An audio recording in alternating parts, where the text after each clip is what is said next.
Hi. We're in the middle of a series. It's been a long series. We've been studying this for about a year. These are actually different classes that Rabbi Ginsburgh gave at our School of Psychology, but he taught them in Hebrew. And so I'm first of all teaching them in English, the same classes. And secondly, trying to focus on some of the material when he teaches is very difficult usually. And people don't always see the connection to therapy, to psychology. And so we try to focus more on that. We ended last time, which the last class was from New York actually, and we talked about the fact that a healthy psyche is like a healthy body, that it is able to move between extremes. When a person is not in a good mental state, it means that they get stuck on one side or the other. We specifically were talking about the ability to deal with stress, for instance. And so one of the common misconceptions about stress is that stress is a negative thing. But stress is not a negative thing at all. It's part of life. It would be saying like oxygen is a negative thing. You can't live without it. So the point is that the stress has to be in such a way that you handle it properly, meaning that when there is stress, so the body reacts the proper way.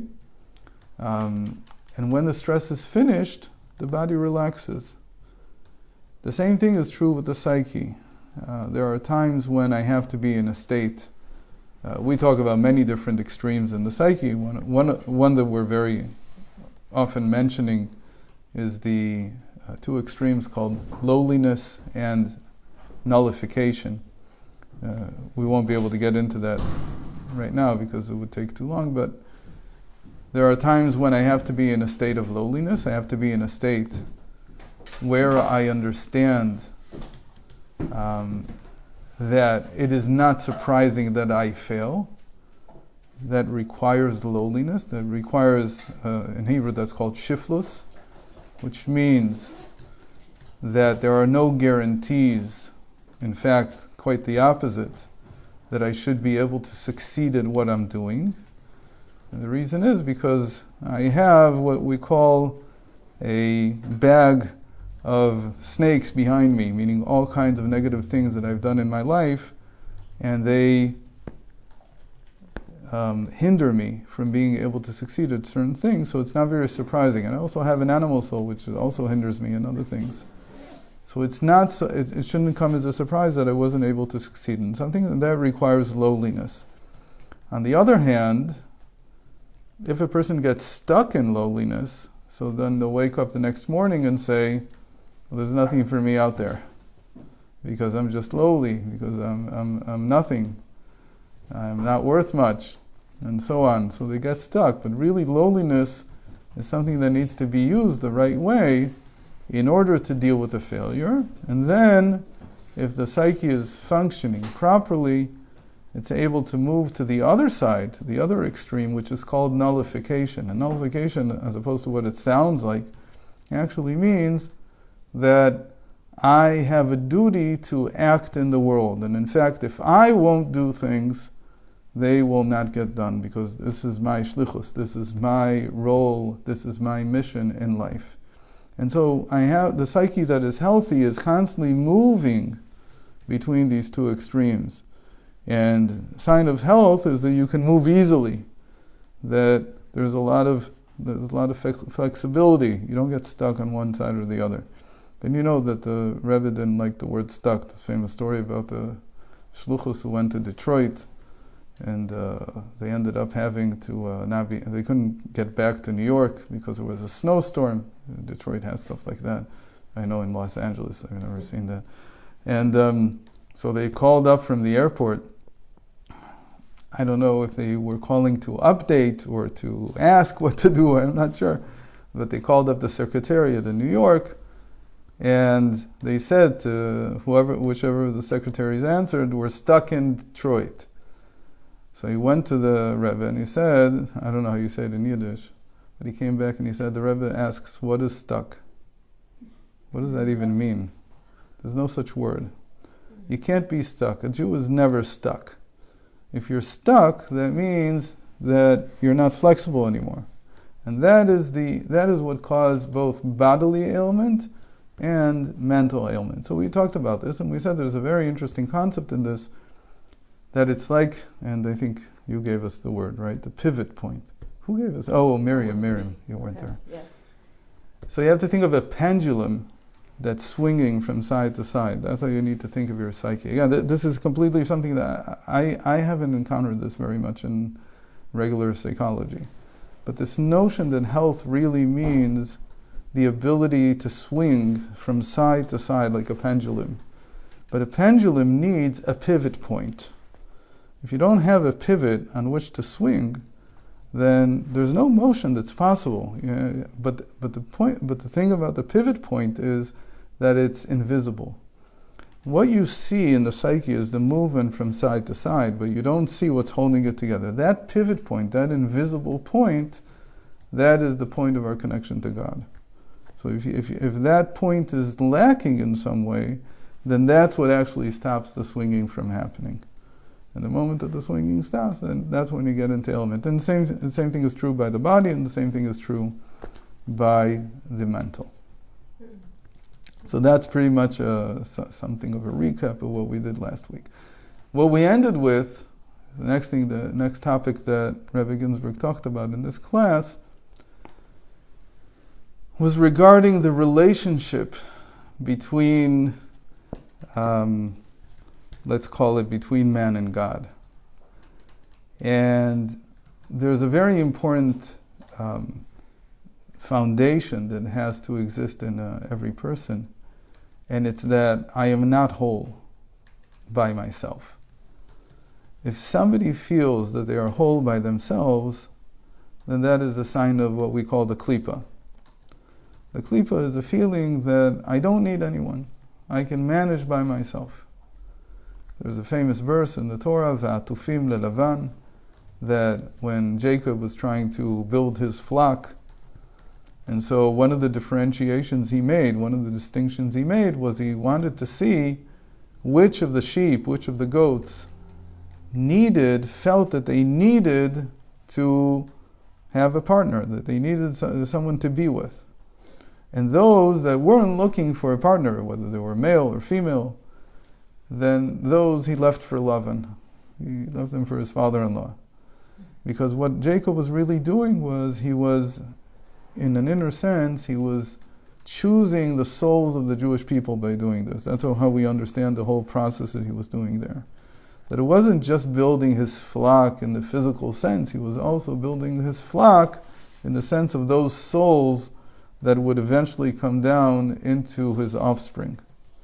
And so those who felt that they don't need anyone, they're called atufim, or in Chassidus, it's a famous phrase in Yiddish, tzaddik and peltz, meaning even if you're a tzaddik, you're a mamish, a righteous person, but you're in your fur, you don't need anyone else, and you're like warm and nice in your fur. So that's a sign that it's not really a tzaddik. A holiness always feels that it has not only whole things, it also has incomplete parts. So how does this apply to God? If holiness means that you have to have both completeness and incompleteness together, which is paradoxical in a sense, but we'll explain what do we mean in a second. So if that's what you say holiness means, so we just read Parshas Kedoshim, and he says you should be holy, and holy means that you should feel both complete and incomplete. So, because I am holy, says Hashem. So how is Hashem like that? Can we find the same principle in Hashem? So this was probably the biggest innovation of I don't know what the biggest innovation of the 20th century was, but usually people point to two things, to psychology, to Freud, and to relativity, to Einstein. But in the 13th century, the biggest innovation in human thought was the realization that you can't take away incompleteness from God. The thinking before then was that God has to be complete. He has to be whole. He has to be perfect.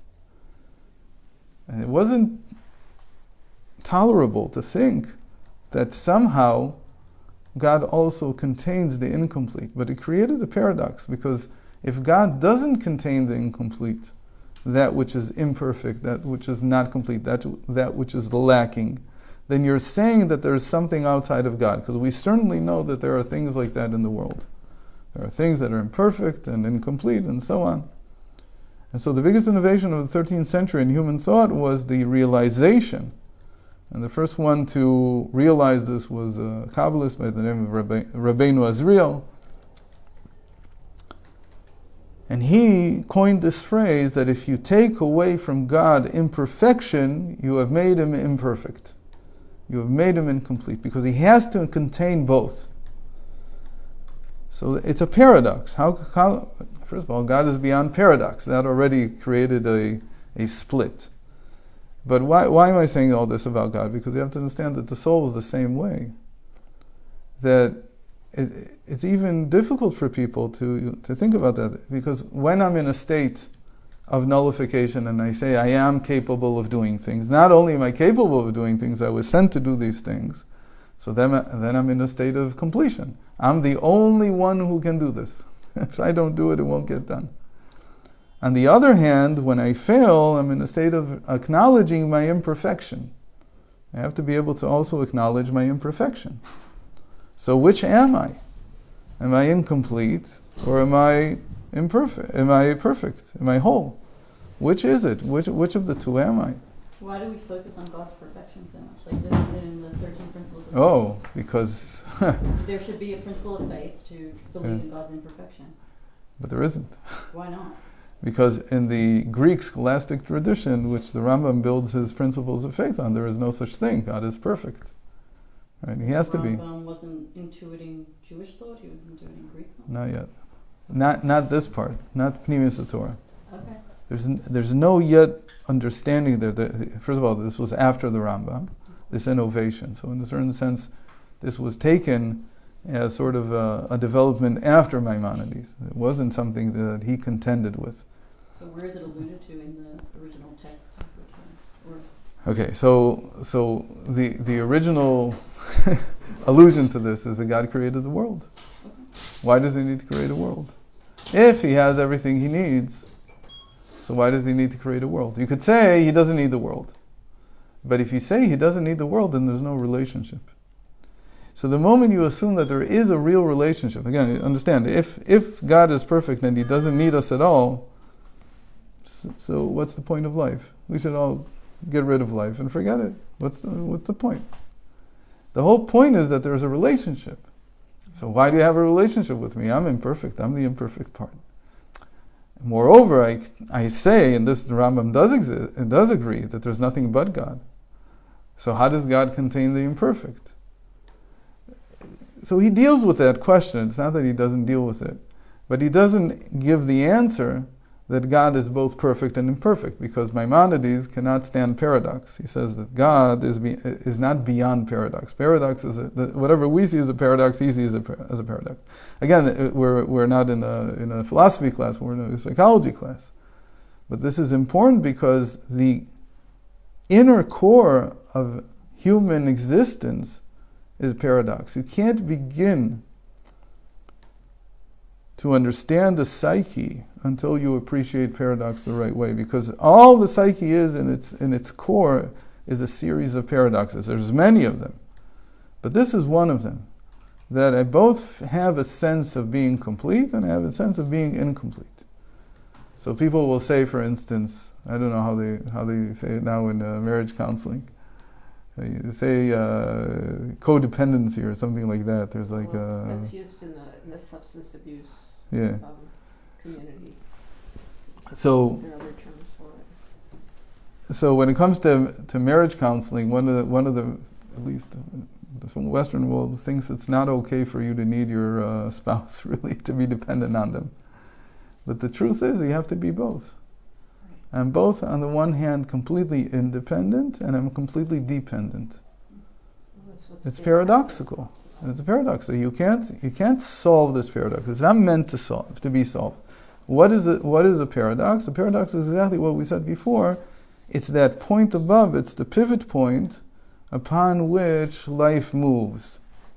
And if you lose paradox, if you lose a sense of paradox in life, which is like saying, if we weren't talking Chassidus, we'd say it, the mystery in life. We'd say if you don't have the feeling of mystery, that there's something that's unexplainable about life, then you lose the life in life. Because the whole essence of life is how mysterious it is, that we don't understand. It's not just we don't understand because we can't scientifically describe it.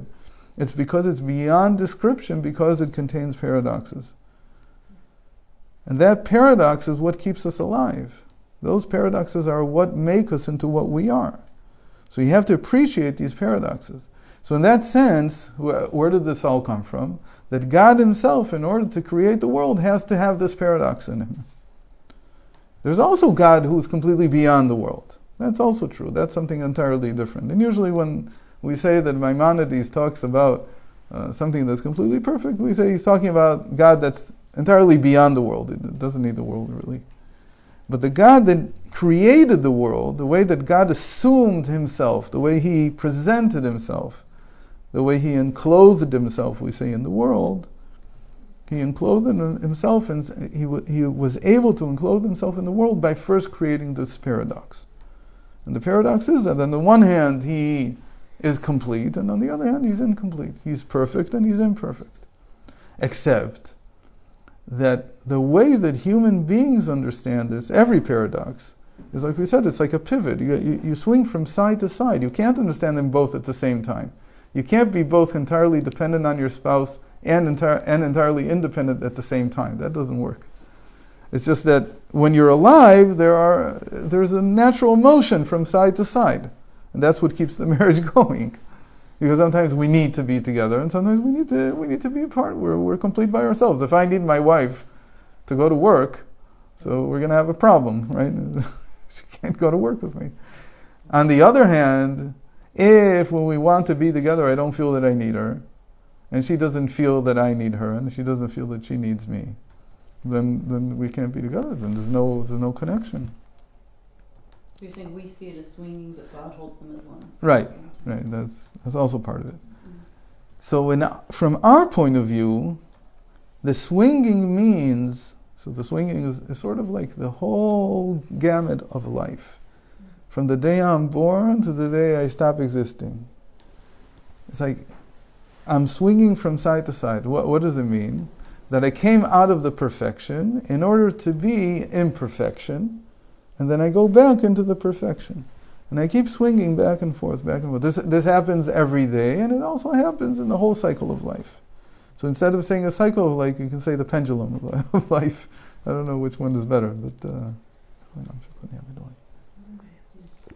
So what does this mean? So it means that man plays the role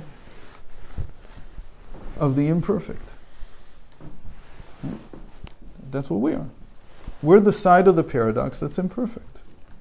We're the side of the paradox that's not just imperfect. If you just remain imperfect, then there's no tension also. There's nothing going on. But you're constantly trying to swing back to the side of perfection.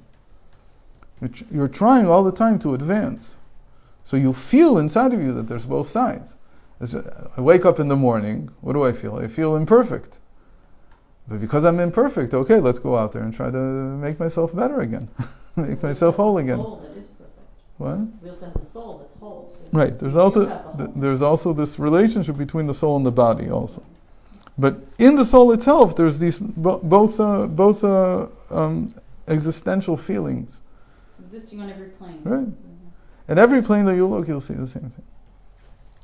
So the world as a whole, they are the imperfection that is God. And God himself is the godliness in the world, is the perfection of God. And what's causing it to move and to sway is what we call the soul, because the soul contains the paradox. So this leads us to a very, very important definition from the Baal Shem Tov. The Baal Shem Tov wrote very little. One of the things we have from him is a letter that he wrote to his brother-in-law, Gershon Kitover.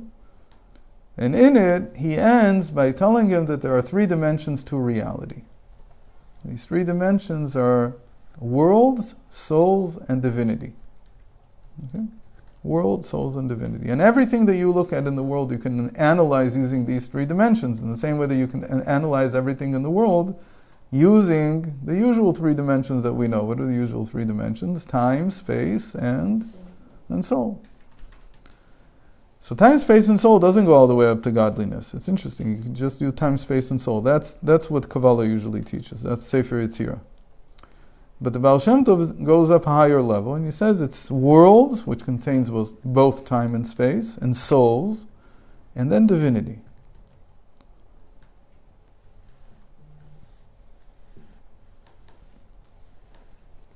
So what do we gain from this, from dividing the world this way?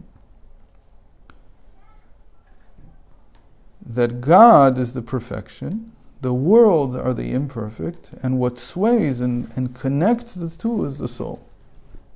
So the soul is really a movement. Right? What does soul mean in Hebrew? It literally means breath. So breath, you can't have half a breath. You can't just inhale. You also have to exhale. If you only inhale, it's not a breath. It's just, it's a whole cycle. So by definition, a soul is movement. If it's not alive, it's not moving. Or the other way around. If it's not moving, it's not alive. So a soul that's frozen is like it's not here. But the soul connects between God, the perfect part of reality, and the imperfect part of reality, the world. How can any state that a person's in be considered that he's stuck, besides for death? Because even if a person's in deep depression, they're in one edge of this paradox now, and they're moving through it. But might not physically be moving, but... Well, not just physically. We're talking about spiritually. Yeah, I'm saying their psyche's still moving through something. Through time. It's an emotional period. I'm saying, like, I think we typically say when someone's stuck or they're depressed, they're not accomplishing. But that's somewhere they're somewhere in the paradox when they're there. Right. Not dead. They're somewhere there, but again, they're not playing the part. The soul's not acting. Why can't depression or grief be a part of the of that swinging? It can, if you look at it in the bigger picture. So you say, yeah, there were times. Cancer, it's part of the swing. Right, but nobody wants to be stuck on one side. No, but things move eventually. You say that when a person's depressed, it means that he swung too far to one side, or he got stuck there on that side. And he's not able to come back. Again, if a person can't grieve, if depression, let's say, is deep bereavement. So if a person has no grief at all, so they're also not alive. Right? That's very. If you hear something terrible and you have no feelings about it, so that also means that you're afraid to swing. You're not moving. Define that someone's really stuck. It almost sounds like no one's really that they stay stuck in unless they're dead. That they stay on one side for a long time. They're not able to go back. For a long time. Yeah, you define defining how long is too well, long. it's very easy. When the person comes to ask for help, it's a good sign that then they want to swing again. that they want to move. For a while, they don't know that. For a while, they might get stuck and not even know that they're stuck. One of the common things is that people become they like emotions and they think that they're doing well because they don't get upset. Yeah. No, but I feel like even some of the great tzaddikim had dark times. And of course. Who would define when their dark time is too long? You're stuck now. Like, no, but there's also a very simple thing that when a person feels grief or feels darkness, whatever, the motion of the soul is immediately to try to fix it, so that it becomes prayer. It becomes a swaying motion. It becomes something that I try to work through. But if the reaction is no reaction, and you just accept it, that this is where I am, so that means that the soul is not functioning the way it should. So any reaction is a sign of life. Hopefully, it should be a good reaction, meaning that the reaction is trying to move to the other side. Yeah. Okay. So the way that this was stated in the 13th century by Rabbi Avram Abulafia, he called this being a whole and a half. So the whole and a half, meaning that the reaction is trying to move to the other side. So hopefully it should be a good reaction, meaning that the reaction is trying to move to the other side. Okay. So the way that this was stated in the 13th century by Rabbi Avram Abulafia, he called this being a whole and a half. shalem v'chetzi. That's the big secret of life. You have to be a whole and a half. Not a whole with an H, but a whole with a WH. You have to be whole, and you also have to be half. At the same time. Again, a human being can't do it at the same time. Can you give an example? So the easiest example, like I said, is in marriage. That you have to both, when you need to be alone, you're alone. Okay. And when I want to be with my spouse, I'm with my spouse. And both are real strong feelings. What? Okay. And if you don't have them both, then you can't have a relationship, because it becomes either disinterested or overbearing and manipulative. It has to be both. And again, health can be measured by how easily the swing happens. If it's happening easily without a lot of effort, so that's a sign that the soul's working in a positive way. Now, that is between God and the world, but that's also true. Now we're going to take this world, souls, and divinity. And again, we said the divinity is the perfect part, and the souls are what connects, and the world is what's imperfect. But this is not just the relationship between God and the world. It's not just between divinity as God. It's also my perfect part has to connect to some imperfection. In the same way that God created the world, so I don't create reality, but I create situations. And in the situations that I create, I need to see it as that my goal in these situations is to complete myself by finding the incomplete. Okay? This is a little tricky. What we're saying is that if I'm just by myself, then I'm perfect. I have no need for anything. So why do I have connections with other people? Because other people, for me, many times, they're the imperfect part of my being. Because I want, for instance, to have a child. Why does everybody want to have a child? What's so strong about that? What's strong about having a child is because you want to connect with an imperfect part. You treat yourself as complete already. But I feel incomplete. Why am I incomplete? Because I don't have my incomplete part. Where's my incomplete part? So you have a child, the child is like an incomplete part. What's difficult about that? That when the child grows up, they already feel complete also. So that relationship has to change in some way. And you have to realize that they are also now searching for their incomplete part. So they may not be the child that you remember. That's always the thing that the parents have a tough time with, when that transition happens. But it doesn't mean that they stop being the incomplete part. Because why? Because that's why I continue to take care of my children, even though they're adults. I still care for them. But why do I care for them? What's the idea? The idea is that I'm trying to complete my being. I complete my being by connecting to something that's incomplete. So where's this transaction the strongest? The strongest place is it's tzedakah.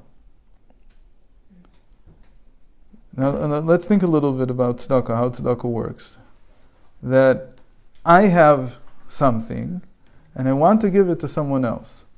So I'm the one who's complete, as it were, because I have what I need. And he doesn't have, or she doesn't have. And again, it could be anything that I give. It doesn't have to be money. It could be time or energy or whatever. Who's helping who?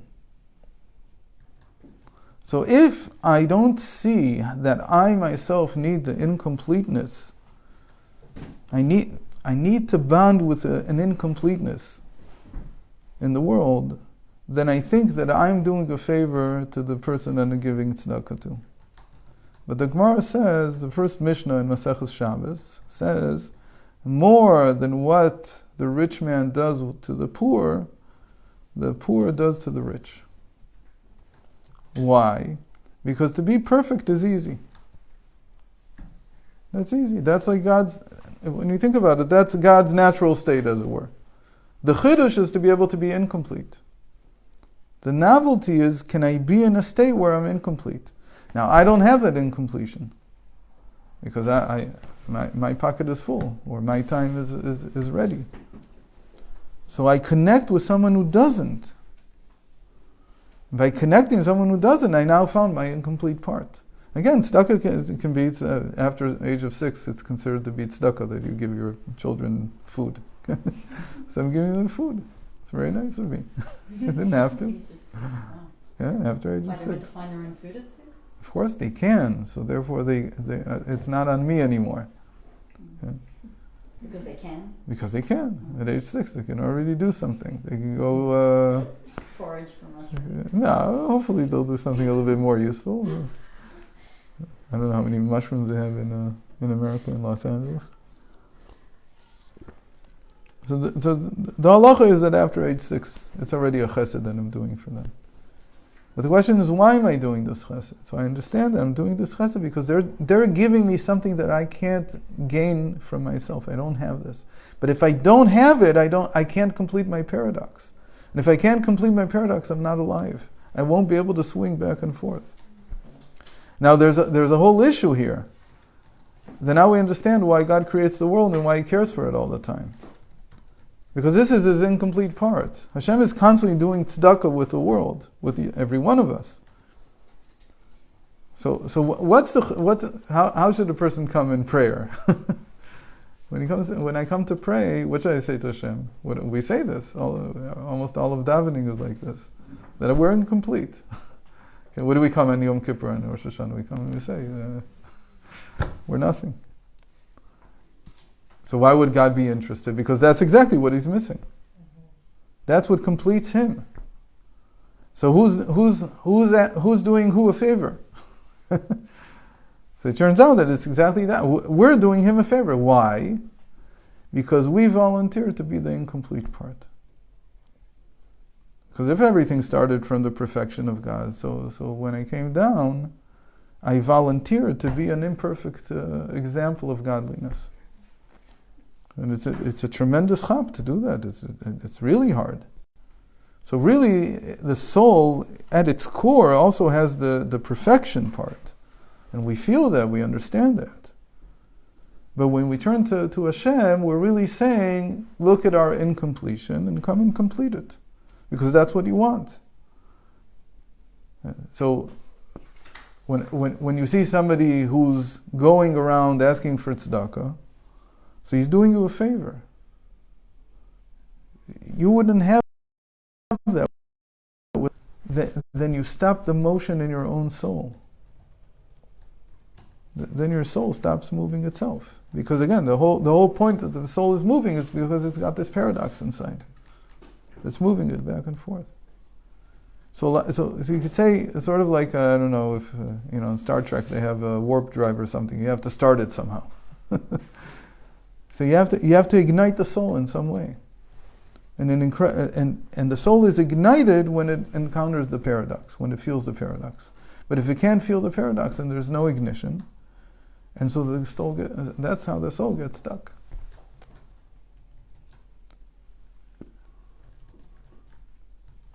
So there's a parable about this in Chassidus, which is a very, very deep parable, which is related to world, souls, and divinity. And I think I started saying it in the last class. I don't remember if I had a chance to say it or not. It's a parable that's meant to describe really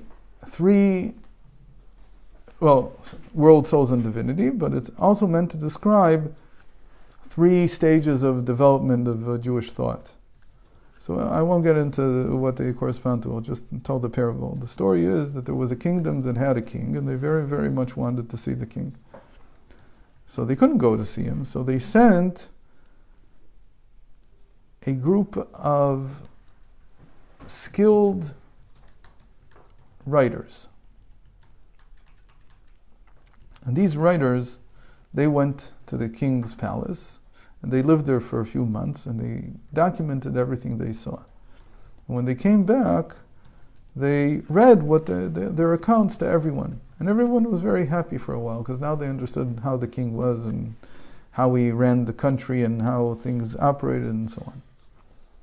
But after a while, they wanted more. So they sent a group of painters. So these painters came to the king's palace, and they painted everything they saw, from how the king sits on his chair and what he eats and who comes before him and how, and just everything how it works.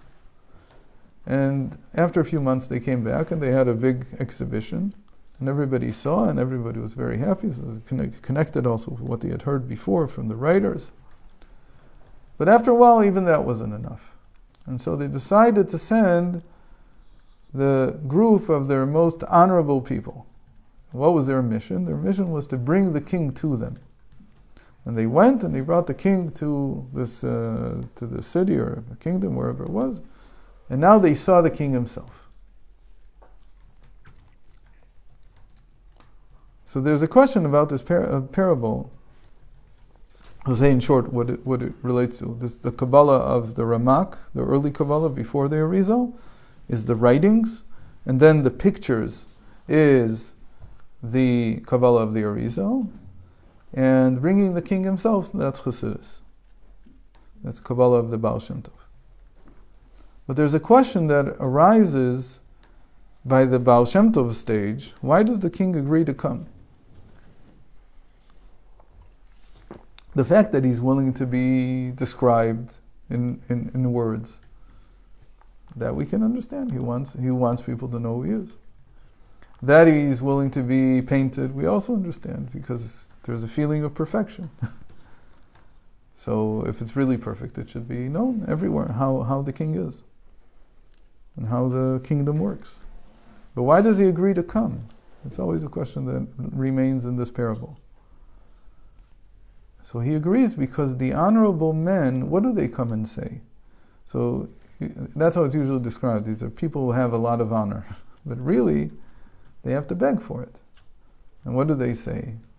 That we want to see our king. We want to see the king. Why do we want to see the king? Because we're missing. Because we feel that there's something in our lives that's not perfected yet. And we have an idea that if we saw the king, we'd know how to perfect it. So we need you. So that's the argument that they make. So why does the king agree to come? Because for him, that's exactly what he's missing. If he's not a real king, if he is a king from the Klippa, so he says, I don't care. So what if they need me? I don't need them. But because he's a king from holiness, because it's God, and it means that his real holiness means that he wants to connect to those who need him. Which again is the theme of all our prayers. That you come down to those who ask for you. But you have to be willing to ask. By the way, there's people who don't know how to ask. They don't know. Why? Because it's very frightening. I have to admit that I need. Nobody wants to admit that they need. But again, if I can't admit that I need, it means that my soul is stuck. It's not swinging. I have to be able to see that I'm also in need, tremendous need. I'm lacking everything. How deep is this need? It's a story that I repeated this week already once, but it's a very powerful story. That when Rabbi Levi Yitzchak of Berdichev used to sit down to his Shabbos meal, he would pray to Hashem to give him food. Now imagine the situation. He's sitting down after davening to his Shabbos meal. Everything's in front of him. The food's in front of him. Everything's ready. And then he would go into deep prayer to Hashem that he should give him something to eat. So you say, what are you, a buffoon? You don't understand. It's in front of you. Well, what are you talking about? If I eat from the point of view that I have everything, I don't need anything, there's no connection to Hashem. Then the food can't be a connection to Hashem. And Shabbos, at least on Shabbos, I want everything to be connected to Hashem. So his inner sense was, I have to foster, I have to encourage and develop my feeling of need. When I feel the need, then the food will be full of connection to Hashem, which is what the Arizal called nitzotzot, that there are sparks of holiness here. But the sparks of holiness are created by my need. People think the sparks of holiness are like I'm doing them a favor, right? Nebuch, they're stuck here in the food. That's how the Arizal pictured it. But the Baal Shem Tov pictures it exactly the opposite. That these sparks are created by my ability to admit how much I need to connect to God. And that everything that I do should be a connection. And that's why we say L'Shem Yichud before everything that we do. So in Chabad we only say it once a day, because otherwise you won't be doing much. You'll just be saying L'Shem Yichud all day long. But L'Shem Yichud means that everything that I'm doing should be a unification between what and what, between the divine and the world. But to be able to say that, I have to feel that I need something. If I don't need something, then why should Hashem come here? So this part of the parable that says that the king came is really the essence of the Baal Shem Tov's thinking about the person. That you begin to enter a state of health if you're able to admit that you need, that you have lack, that you're imperfect. In therapy, that's a lot of times the turning point. The person is stuck because they can't admit that things they're not the way he wants to picture them, or she wants to picture them. It can be stuck that way in many areas in life.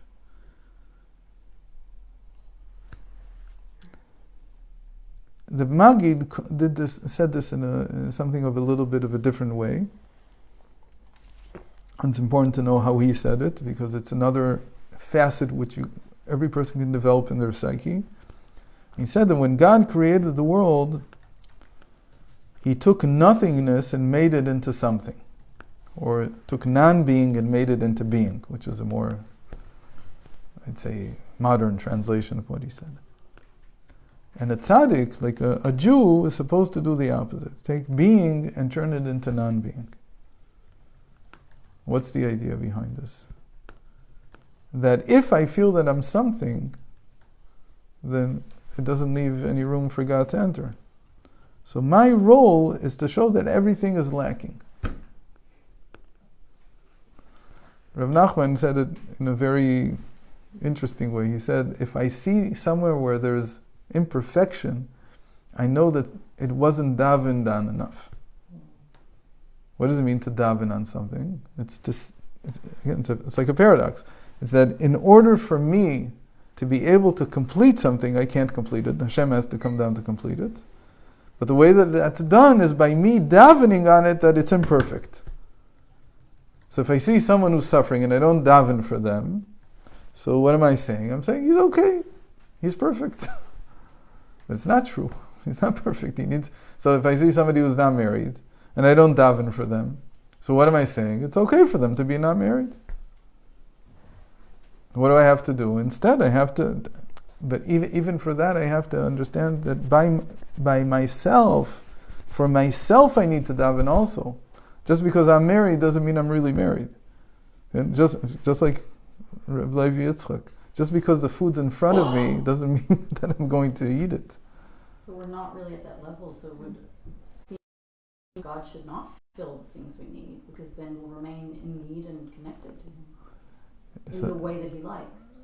Okay, but the way that He likes is that you acknowledge it, and then He can come and complete it. But then there's always new things. Just keep one thing in need. We don't have to get colorful. Just keep one thing. No, but we said that the motion of the soul is always the movement of filling it. Yeah, that we want to fill. We always wake up in the morning. We see the imperfection. There's no need. It's not true. There's always a need. What kind of need is a redeemed world have? Oh, so now you're talking about in the redeemed world. What happens is that the paradox is contained. What we mean by contained, it happens together at the same time. That's the redeemed world. That they both come together, and you see both at the same time. Again, there's discussion in Chassidus whether this can be really simultaneously, or whether it's just a very, very healthy world that is swinging back and forth so fast that it looks like it's right, like the bird in the cage, right? You have the stick and you put two sides of the cardboard. One has a cage and one has a bird, and you swing it very fast, and then it looks like the bird is inside the cage. So there's a lot of discussion in Chassidus about how to see it. There's different sides. The world's a little bit in that state now, though, isn't it? With physical things, the molecules. I was thinking the same thing. Then you have atoms and molecules, and the neutrons are moving so quickly that that it looks like it's real. It looks like it's like that we think that this is solid, right? Right. Yeah. So the world. That's a good question. Was the world any different before we discovered this? That's already a philosophical question. Regardless of whether it was like this before we discovered it or not, what you're saying is exactly right. That we see more and more areas of life that paradox is needed in order to understand them. Yeah. And again, this all came about, right? Two things I mentioned before, Einstein and Freud in the 20th century. They really happened at the same time. Right? The early 1900s is when Freud started his cult. We call it a cult for a good reason, but we're not going to get into it now.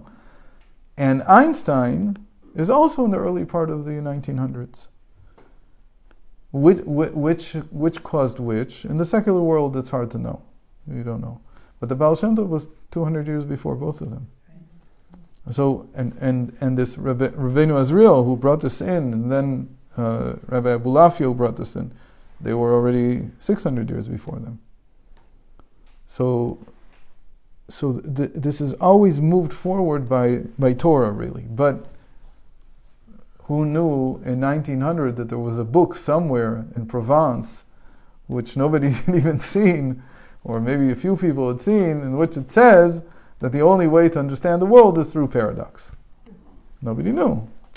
But then come Einstein, and again, Einstein, all of Einstein's work is trying to solve paradoxes. Mm-hmm. And paradoxes led to more and more paradoxes. It just simply didn't end.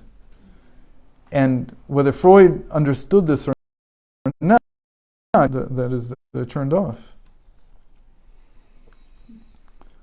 Okay, so we're almost done with the 7th class that we've been teaching. This is the 3rd class on the 7th lecture that Rabbi Ginsburgh gave at the School of Psychology in Hebrew. And so this was another piece of that class. So on the one hand, it stands, I hope, a little bit by itself, and you get some ideas from it, but it really is a part of a longer sequence, and needs to be read with everything, or heard with everything.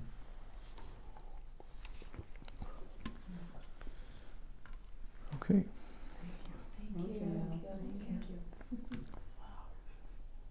Well, paradoxically, there are no questions. No, I actually failed my first year of college because I wrote a thesis on a novel that my thesis was based on. This is a paradox that is. Which novel? The Heart of Darkness. Oh yeah. Okay, and I didn't prove my point, but they didn't like that I was referring to paradox, and I recognized at age 18 that... That's not a word you should use in, right, if you want not to fail. Well, no, I didn't learn my lesson. Oh, you did? Okay. It's a good thing you did. I just, until I found this some years later, I said, okay. And again, instead of thinking about paradox as something that, it's some conundrum, I can't solve it, it is the heart of what it means to be alive. Yeah. How does that idea of pendulum differ from Ratzu B'Shov? With Ratzu B'Shov, you see two extremes, but it's hard to understand that what's causing the motion between the two extremes is a third thing. So Ratzu B'Shov is usually described as the beat of life or the pulse of life. But something is making that happen. Something is causing the pulse. Something is causing the swinging back and forth. And so when you identify the pivot point on which the pendulum is swinging, then you have, on the one hand, a concrete and yet an undefinable experience of godliness in yourself. So your explanation of the pendulum is one side Ratzu and one side B'Shov. Right. Well, with the pivot, right? The pivot. It's hanging from something. So it's the same idea. It's the same idea, but again, when you just say Ratzu B'Shov, you don't see Hashem in it. You just hear that there's Ratzu B'Shov. Okay, everything is Ratzu B'Shov. That's what pulses. But you don't feel that there's something holding it together. What's holding it together? It's Hashem. In the human being, it's in the psyche, it's what we call it radla, which means Reisha de lo yada velo yada, the unknowable head of the crown. It's the highest part of the crown, which in Chassidus is called faith. And faith is what moves this. If you don't have faith, then nothing's happening. Again, that's Hashem already, but for all intents and purposes. But it also is something concrete in the psyche that I can point my finger at. I'll say it like this: that when a person is broken, completely broken, what's the first thing we have to restore? The first thing that has to be restored is faith. Because faith is the warp drive. It's what makes everything move. You have to ignite the faith, first of all. Because the faith would mean, let's say somebody was hurt in a very bad way. They wanted to get married, and the other side suddenly disappeared. So there's a book called Great Expectations, right? That's about this woman who, one of the characters there is a woman who remains a spinster for her whole life and she's sitting in her house, if I remember the book correctly, she's sitting in her house and she's still dressed in her wedding gown. She's been dressed in it for 50 years. And the tables are set with the food that was for the wedding, and she wasn't able ever to recover. Why? Because the faith went out.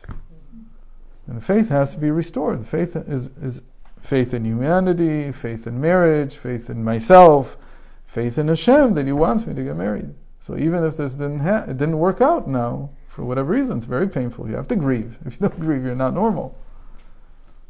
But afterwards, the faith has to be restored. That's the job of the therapist. So when you restore the unknowable head, you've restored the pivot point. And now things can begin to move. And they'll move back and forth. So if anybody wants to hear all the classes that are on this topic and other topics and hundreds of more, then you can go to my Patreon, and then Dvora can probably give it to you. And here, there's some on the YouTube channel. Also, if you look for my name, you can subscribe to it. Some of them end up on the YouTube channel, but most of them are in the Patreon. Thank you. Thank you so much. It's a pleasure to be in Los Angeles. Pleasure to have you. It's a place of Infinite possibilities. Paradox. It's a place of paradox. All the earth is paradox, but here there's infinite possibilities. Then there's places that are finite possibilities. Right? Where I come from, it's like the land of finite possibilities. Everything is very finite. Don't you feel that about Eretz Yisrael? There's a glass ceiling, but there's something else there that's not here.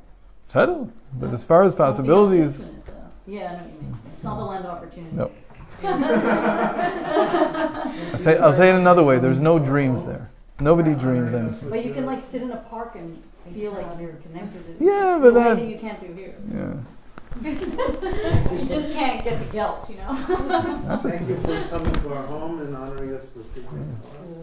Anybody that's interested, I write a weekly Devar Torah. I don't know, I'm so not Copies in here here. and I on the can't wait to tables. be back in Israel. I had to change my name. You did your work here already. Wait, Rabbi, why is it that way? I thought you were texting Eretz Yisrael to be the place Yeah, to but do I this. don't know if I finished my work here in LA.